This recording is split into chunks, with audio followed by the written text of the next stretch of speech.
Okay, first things first. Engine turned round as if by the magic of video. Let's take the sprocket cover off.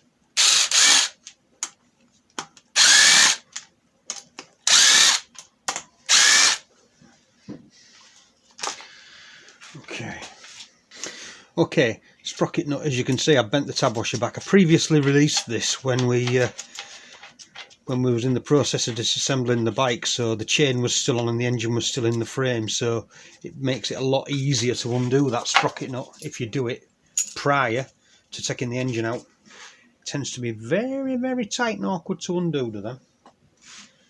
Okay, that's that done. So now then, let's have a look at what we can see.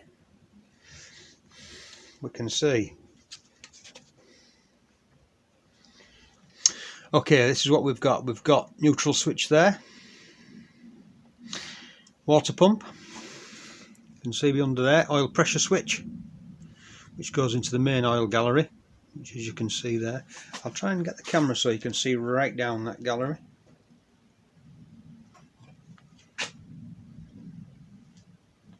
There you go. So as you can see, I've taken the bungs out of both ends and you can actually see all the way through that oil gallery. And the oil pressure switch screws into the oil gallery, and you'll notice, as if by design of engineering, that where the oil filter screws on also goes into the main oil gallery. Next things next, let's take off the water pump.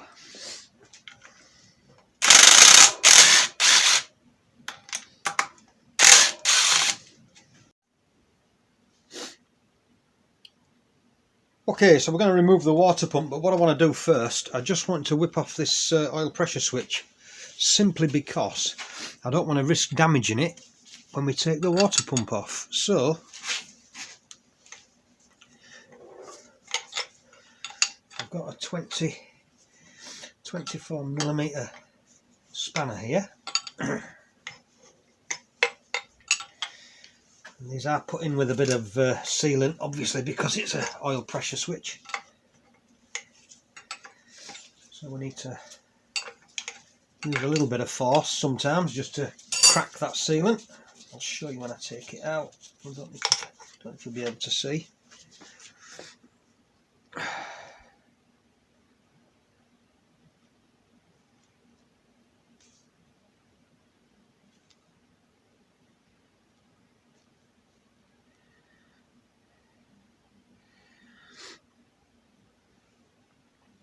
No, you can't see. Can't see, call it a draw. Right. Next thing, remove the water pump. On your top bolt and your bottom bolt go through the water pump into the engine casing. So now the water pump is free to remove, as you can see. Pull it out. You have an O-ring seal on there. And that's where it locates with the drive shaft, and that is the water pump. I don't know if you can see in there. I'll try and make it clearer for you.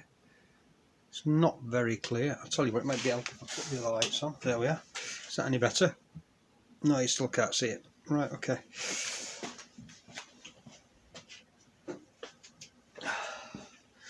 Bit of extra light on the job.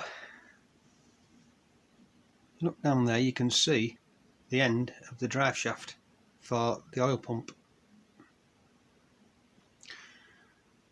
Okay. So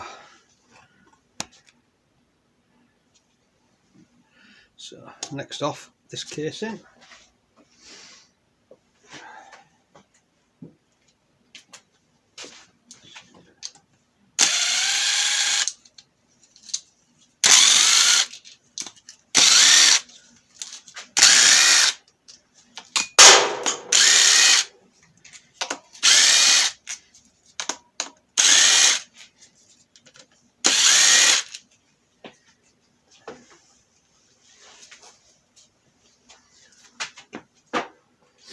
Okay, so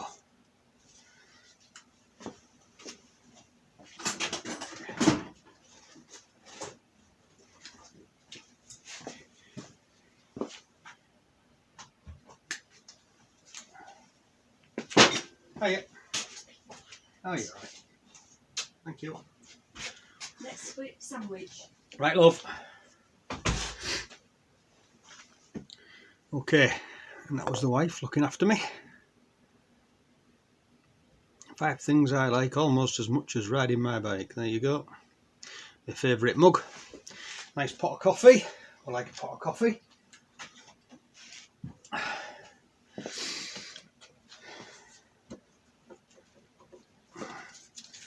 Okay, this takes a little bit of easing off because obviously that is the rotor, which is magnetic. There's your stator.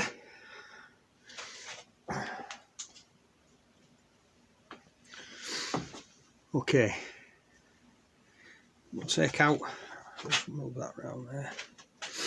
We'll do this from this side, I think. We'll remove that, which is the idler gear. There's no washer or anything on there, it just goes straight on.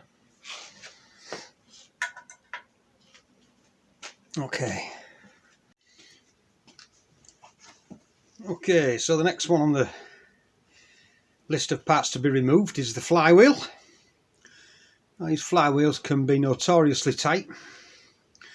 The centre bolt is a standard thread. So what I normally do, like I say, this isn't the way, this is my way. What the Haynes manual says is you use a holder to hold the flywheel while you undo the centre bolt. What I find is easier when you lack a special tool is the use of a small impact screwdriver gun with an adapter in it with a socket, and you put that on there, pull the trigger, and out comes that centre bolt very easily. I don't know if those of you that have come across these before realise that they're a taper fit, so when you tighten the centre bolt it pulls the flywheel onto a taper, which makes it incredibly difficult to remove. So what you need is an extractor, and I just happen to have the extractor for this flywheel. That's the device, a JMP product. It's an M35 by 1.5 thread that screws onto the flywheel. My focus has gone.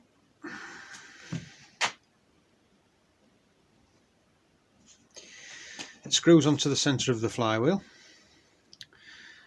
and then you tighten the bolt up and it pulls the flywheel off. So what we do is we screw that onto there. You can see it's got an internal thread. I don't know if you can see that. It's got an internal thread on there.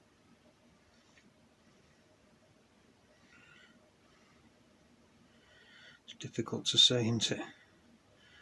Okay, anyway. Okay, so we screw that onto there.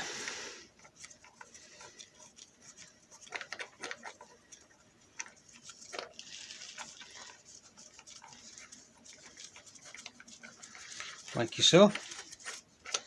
Tighten it all the way down. Like that. Don't need to swing on it. Right, you tighten the centre bolt.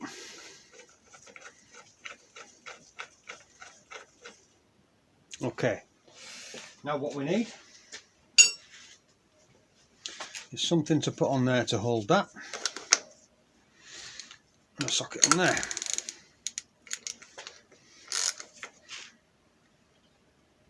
That's tight as that.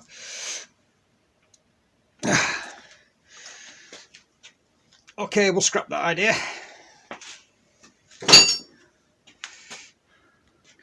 Right.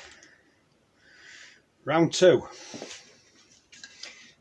with slightly bigger spanner, cracking bar and socket. Here we go. There we go, she's off. Sometimes you've just got to apply an awful lot of force to get these things off.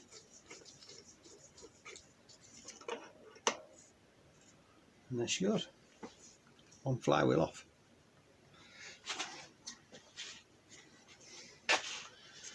Starter gear with shim.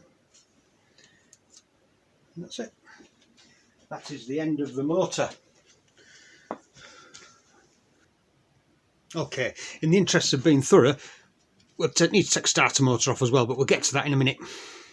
I'm just going to straighten it back up again. and then we'll whip that starter motor off.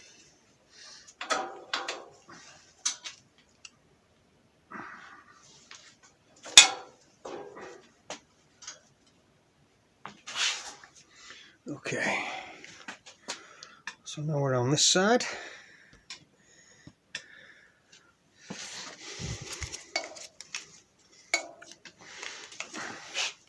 There's your starter motor mounting bolts. I don't know if you can see that there. There, right back of there. And again, that's just got an O-ring seal on that end. So 2 bolts there. Give that a twist. That should come straight off. We'll do that next.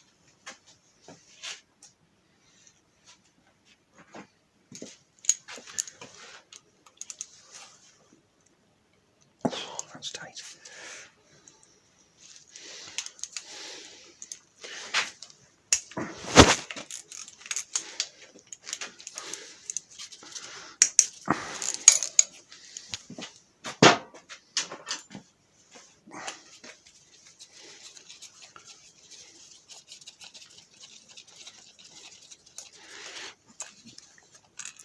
There's one.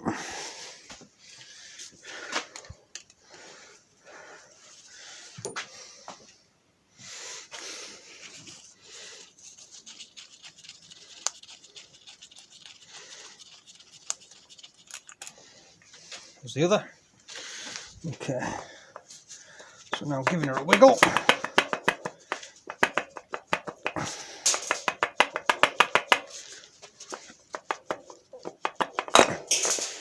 As you can see, there's the O-ring seal at the end there. 2 bolt holes there and there, and that's your starter motor. Okay, I just wanted to make a quick note of things. You'll notice that little keyway there. Okay, I've taken the keyway out, and it is there. Okay, crucial you don't lose that.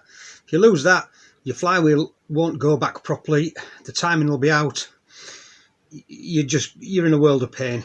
Don't lose that whatever you do. Okay, just a second little point I wanted to make.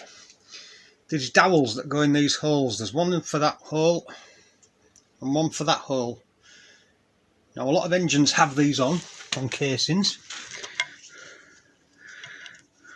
Taking them out there, as you can see, hollow little dowels. Now they locate the casings, so when you put the casing on, it's in exactly the right place it needs to be.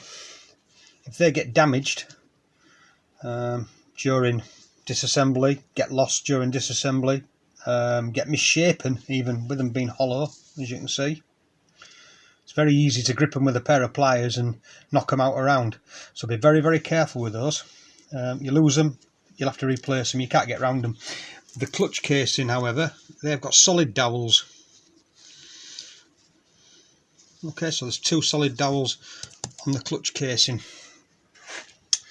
The sprocket cover doesn't have any dowels on it, as far as I'm aware.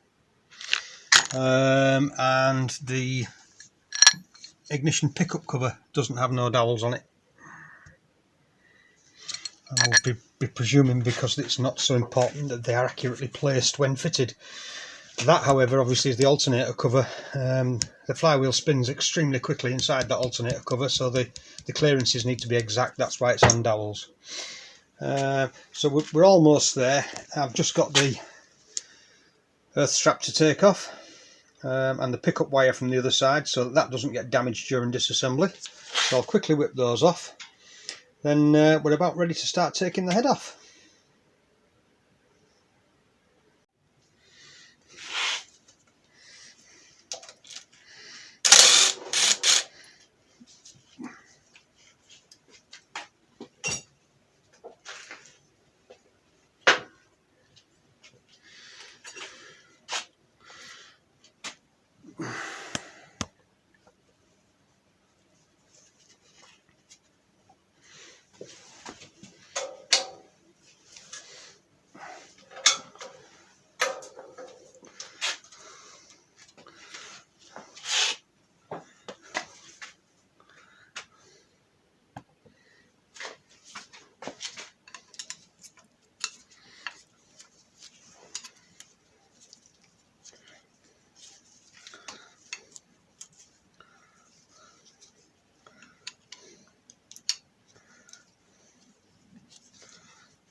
Okay, and that's where we're at.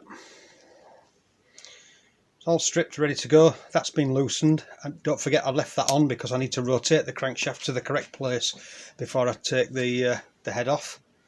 Other than that, we're pretty much there.